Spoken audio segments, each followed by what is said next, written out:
Hey guys, welcome back to the channel. And today we will be reviewing Taboo, episode 5. And as I have been saying, guys, about this show, it's quickly becoming one of my favorite shows on television. And it's kind of surprising a little bit because I didn't think I would like this show, as much as I'm starting to like it. Um, I thought this was a fair episode this week. Um,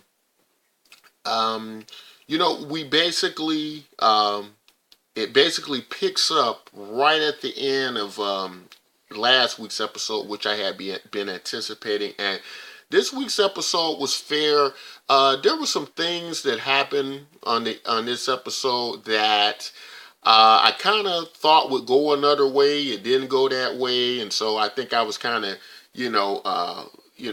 hoping that it would have finished a certain way. I didn't quite get that, but all in all, I still thought it was a fair episode, pretty good episode. But it picks up with the duel. The question was left hanging to James Delaney, from his sister's husband, if he would accept this duel. And the show picks up with them heading to the duel. So the duel is happening. And um, they basically get their guns ready and they're explaining how the duel works. The one guy shoots, and after he shoots, they advance to one another, and then the other guy gets his shot. And James Delaney's, or rather his sister's um, husband wants it to be to the death, but they won't allow that. For it to be to the death, it's only to who draws first blood. And so, so far with the show, we've seen James to be quite the capable warrior. And, so you're looking at the show and you're looking at the situation and you're kind of going, well, we kind of know you can't kill him. He can't end up dead because, well, then we wouldn't have much of a show. so, I'm thinking that, okay, well, this is going to be an easy way to get rid of the sister's husband, throughout this duel. So, but to my surprise, what happens is when they start taking so many paces away from each other in turn to head back to each other, the sisters, or rather James' sister's husband, he fires his shot and he hits James, and it looks pretty much like a death shot, like a death blow. So I'm like, whoa! I'm like, this guy, I didn't know he had it in him. He seems to be a pretty good shot. James is supposed to be dead at this point, but we find that James is not dead. That no bullet actually hits him, and so James keeps advancing and pulls his gun, and then he informs his sister's husband, basically that you weren't going to be able to kill me because the East India Company basically couldn't let me die. So your man who was basically presented your gun to you. So because they had to check the guns to make sure the guns were proper, and he had his guy who loaded his guns for him and did these different things. He was basically bought, by the East India Company. He tried to run off, and whereas we thought, James would, kill the sister's husband for all of the, bad things he's done to James and the accusations and all the negative things. He actually shoots the guy who's working for the East India Company for So just interesting, with that scene, how that entire incident played out. And basically we also get James. He's summoned, by the American spy, the doctor here in the photo, when he's basically, it seems he's either created this cholera situation, or it's kind of a cholera situation, maybe to keep people from heading down there to be discovered, discover what he's got going on. But he's basically telling James that he's going to need that that gunpowder that that he's been trying to produce. And so you know it seems James goes along with this, and he seems to be locked into doing business with the Americans. And obviously they could kill him. They're keeping him alive. They're allowing him to live, basically. So I guess he really doesn't have much of a choice, because of course, if he dies, the Nuka Sound, the land, passes to the Americans, and this is the only way he can stay alive from being killed by the East India Company. So he seems to have to do business with the Americans in this in this regard. And so James, throughout the episode, he's also having to meet with the Countess, who head of the spy ring, and she's trying to get the Nuka Sound from under him. But he's letting her know that, hey, trust is going to have to be earned before that the Nuka Sound can be turned over in that way. But we also get with the East India Company that the Crown is getting closer on their heels, because although, like how we had mentioned earlier, that the Nuka Sound situation, it was a private matter. It wasn't a state matter, because it had to deal with business and commerce. And that's another thing I'm not quite sure of. If anybody who watches the channel or watches this broadcast, who might be from Britain or the UK, who understands property laws or something like that, I'm just a little bit curious as to, did an idea like eminent domain exist? Because I'm thinking, like in the situation with this Nuka Sound territory, with a citizen owning this land, I'm kind of thinking that they would be able to take it. But maybe it could be, maybe eminent domain laws only work if it's within the country itself. And so maybe that's why the Crown could never get involved in something like that, even though this territory is is a very key uh, uh, you know uh, thing for the British government at this time. But I guess because it's outside the country, they couldn't enact anything like eminent domain. So that's what I was trying to figure out, that if it was some kind of a military strategy, or something like that, or uh, uh, uh, you know is there no kind of laws that can be imposed on citizens to take this land? But I'm guessing the answer would be no, because it would be outside of their territory.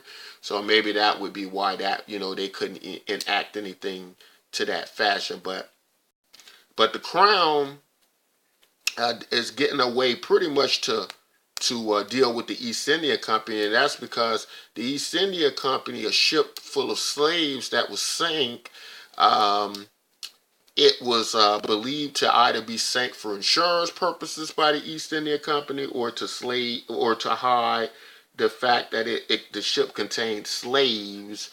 Maybe it was done for both reasons. Who, maybe they, and so we have this black lawyer who's basically taken over.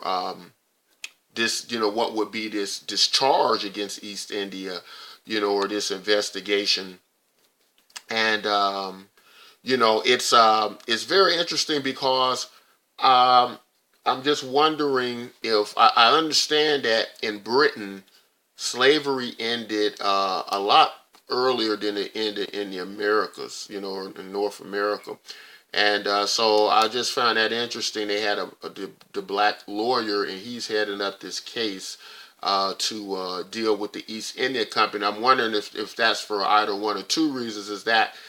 I'm wondering if is that due to maybe nobody else wants to go after the East India Company, but I'm assuming he works for the Crown as well. So maybe that has something to do with it. But the East India Company knows he's coming. So what the East India Company is trying to do is they're trying to basically kind of stall them, and then they're going to be burning, important documents that can prove that, they, did this illegal, activity, in which the Crown can now come after them, and it becomes a state matter, in that regard. And then we also, in this episode got, James Delaney's sister, who's, basically was,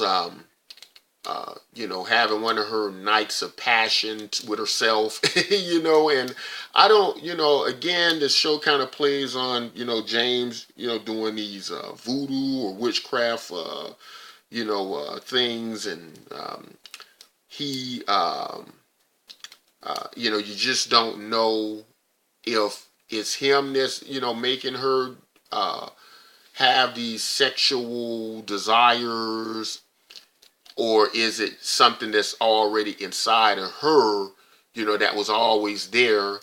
I'm not sure which is which because they kind of mix it all together, but she actually calls out James' name and her husband hears it, and of course, he goes crazy after that, and he just really starts beating on her and, being quite abusive, to her. Then he decides to get an exorcist, or having an exorcism, done on her.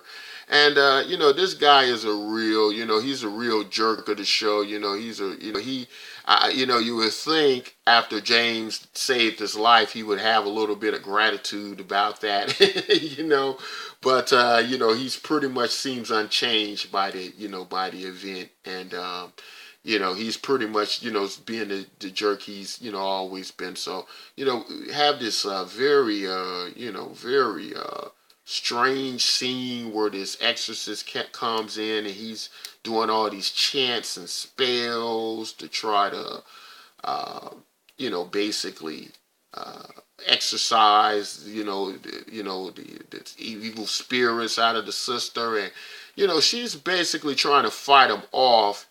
And it's this very humiliating experience for her, as she's trying, as she's being tied up, she's being tied down, and this and that.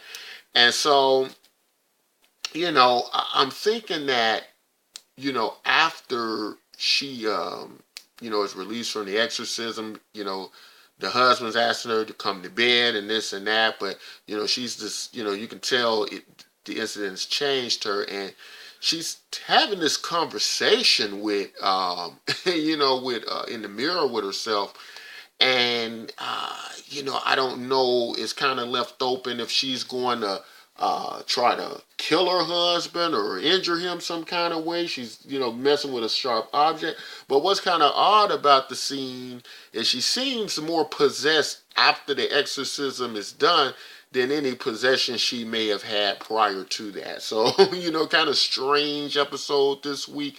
I was entertained by it. I thought it was fair, but I wish it would have went in some different directions than the direction that it went in.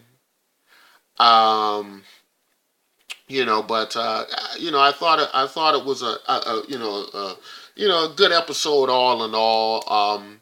And so, next, I'm not really sure what direction the next episode is gonna go in.